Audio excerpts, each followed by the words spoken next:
Assalamualaikum, bersama saya Anissa binti Faizul. Bersama saya Sibir Bekayu.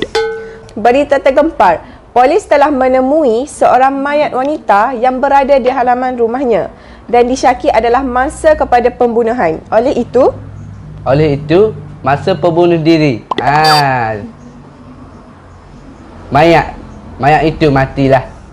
Yes. Hukum mati lah. Pembunuh diri. Masa itu pembunuh diri lah. Mayat lah tu. Polis itu.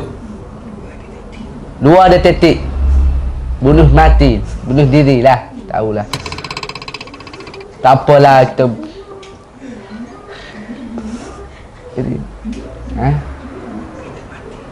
Bunuh mati. Wanita. Bernyanyi, awak mati, bunuh diri. Comel. Masa jadi tiket. Tu. Yalah betul. Tikam.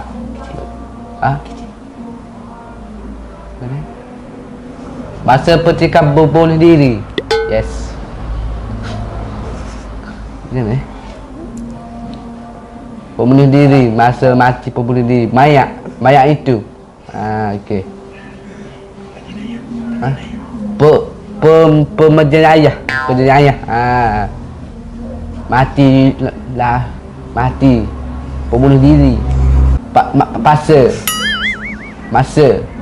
Masa itu lagi lah. Bunuh diri lah. Masa lambat lagi bunuh diri dulu. Yes. Ekoran dengan itu, seorang detektif yang terkenal bersama dengan pembantunya telah menyiasat kes ini. Peringkat ini jadi kebunuh diri lah. Dua detektif. 3 detektif.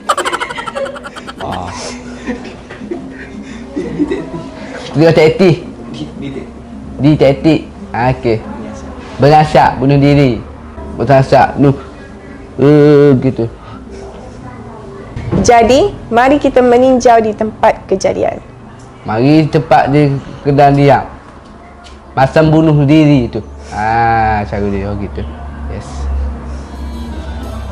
Kita laluan. Terengganu 48 belakang kita di sini ada